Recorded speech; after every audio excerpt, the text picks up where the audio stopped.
साचे दरबार की, श्री सीताराम भगवान की, श्री बालाजी महाराज की, श्री पेटरा सरकार की, साचे दरबार की।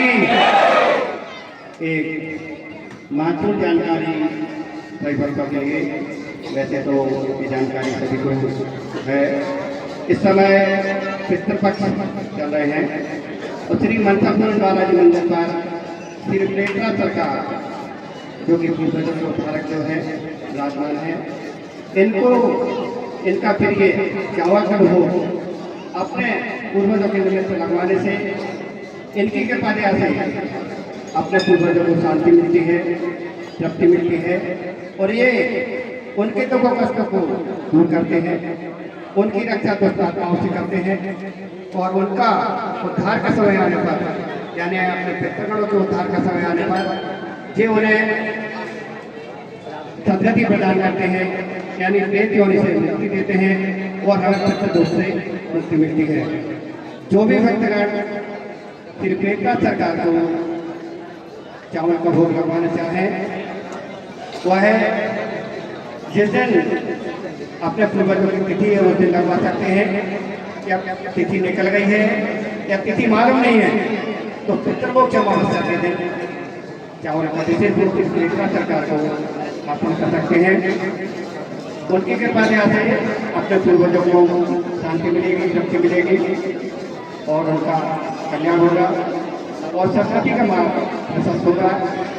जिन भक्तों को अभी तिथि में इस तिथि में भोग लगवाना है, उसके लिए आपको मंदिर पर एक दिन पहले सूचित करना है और जिस दिन तिथि है अपने भक्तों की उस दिन व्रत रखकर यानी उपवास रखकर 1-1.5 बजे अंदर आना है।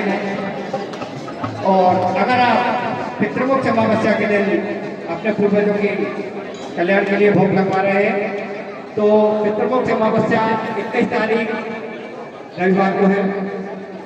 उस दिन आपको दोपहर में 3 बजे उपवास रखकर फलाहार करके आना है और भोग लगवाते समय श्री पेटरा सरकार से प्रार्थना करना है कि हे प्रभु, किसी कारणवश अगर हमारे पूर्वज प्रेतियों में पहुंच गए हैं तो कृपया उन्हें शांति दीजिए, तृप्ति दीजिए, उनके दुख कष्टों को दूर कीजिए, उनकी रक्षा कीजिए प्रभु और उनका कल्याण कर आप उन्हें सदगति प्रदान कीजिए, क्योंकि आप पितरों के उद्धारक देव हैं और इस कारण आपको कलियुग के महाविष्णु कहते हैं। ऐसी प्रार्थना करना अत्यंत लाभकारी है। ऐसी प्रार्थना करके फिर पेटरा सरकार को भोग लगवाना लाभकारी है। इसके पहले श्री बालाजी महाराज से भी अपने पूर्वजों की शांति, तृप्ति, उनके कल्याण के लिए आपको प्रार्थना करना है। उस दिन थोड़ा समय लग सकता है, थोड़ा सा आदमी नर्वस हो जाते हैं, थोड़ा सा नाराजगी भी व्यक्त करते हैं, पिछले साल देखा है। तो देखिए सारी व्यवस्था श्री बालाजी महाराज संचालित कर रहे हैं, उनके द्वारा ही सारी व्यवस्था चल रही है। अगर कार्यक्रम थोड़ा सा लेट भी होता है तो मर्जी उनकी रहती है और अपने पूर्वजों के कल्याण के लिए जब अपन भोग लगवा रहे हैं तो हो सकता है कि श्री बालाजी महाराज ने आज के पूर्वज आपके साथ बुलाए हैं। जान लीजिए ये बड़ी विचित्र माया है बालाजी महाराज की और ये आत्माओं के कल्याण का केंद्र है सागर बालाजी मंदिर। तो इसमें कोई अंदाज नहीं लगा सकते कि प्रभु की क्या लीला है, क्या व्यवस्था है। अगर उन्होंने शायद आपके पूर्वजों के आपके माध्यम से दरबार में बुलाया है उनके कल्याण के लिए, उनके दुखों कष्ट को दूर करने के लिए, तो हो सकता है उसमें उनके लिए थोड़ा समय चाहिए हो और अपन बाहर दिखाने में भैया बहुत परेशान हो गए, हमें 3 घंटे हो गए या 2 घंटे हो गए, ऐसे थोड़ा लेट ही बुलाया है लोगों को। पर अपने को धैर्य रखना चाहिए और बालाजी मंदिर पर हमेशा धैर्य रखें, शांति रखें, विश्वास रखें कि बालाजी महाराज की कृपा से ही हम यहाँ रुके हैं और उसका कुछ न कुछ कारण है कि बालाजी महाराज ने हमें रोका है। ये व्यवस्था ने नहीं रोका, हम लोगों ने नहीं रोका, ये उनकी मर्जी है। आपको कितनी देर रोकना है और कितनी देर नहीं रोकना, तो जितनी देर आपको वो रोक रहे हैं निश्चित है उतने को वह आपकी समस्या का निदान कर रहा है। उनको कुछ समय चाहिए आपकी समस्या निदान के लिए, इसलिए उन्होंने रोका। और जब आपको रोका है तो उस समय का सदुपयोग करना है। अब ऐसा नहीं भैया आप भोग लगाने में 1 घंटा है अपन मोबाइल चलाने बैठ गए, उसका कोई मतलब नहीं कर रहा, उसका नुकसान है। उसका जब भी आप आरंभ मंदिर पर आए समय का सदुपयोग करें, आप प्रार्थना करें, कीर्तन करें और मतलब ये है कि हरी चर्चा करें, कुछ न कुछ ऐसे अपन अंदर भाव रखें कि फिर बालाजी महाराज उससे अपने से प्रसन्न हो और अपना कार्य उनकी कृपा से विशेष रूप से बने।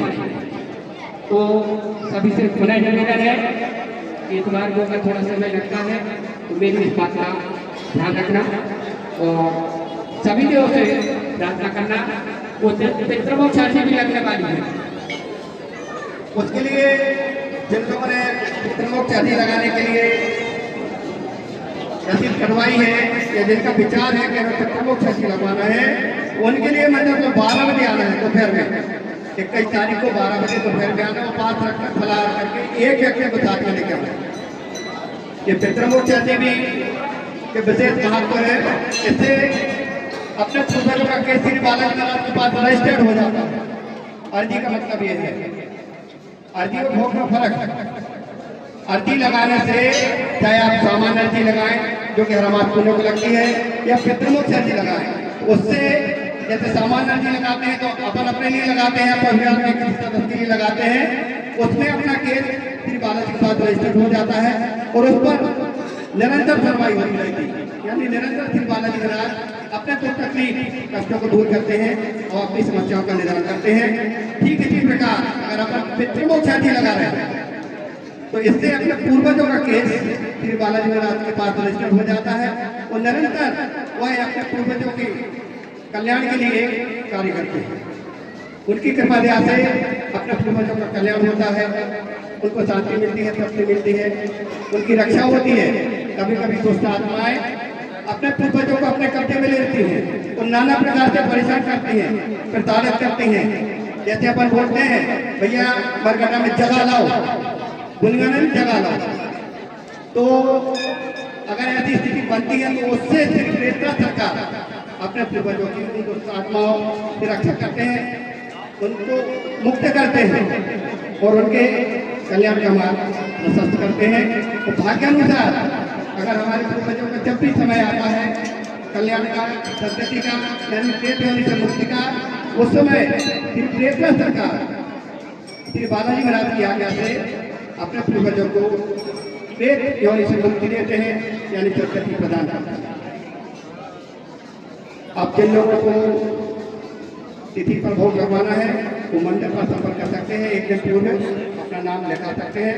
पितृमोक्ष अमावस्या को भी जो भोग लगाना है वो भी एक दिन पूर्व अगर नाम लगवा ले तो उत्तम है। अगर कोई नहीं आ पाता है अगर एक दिन पूर्व तो पितृमोक्ष अमावस्या के दिन आपको भोग मिल जाएगा, मगर तिथि के दिन आपको एक दिन पहले आपको नाम लिखाना पड़ेगा। जय श्री राम।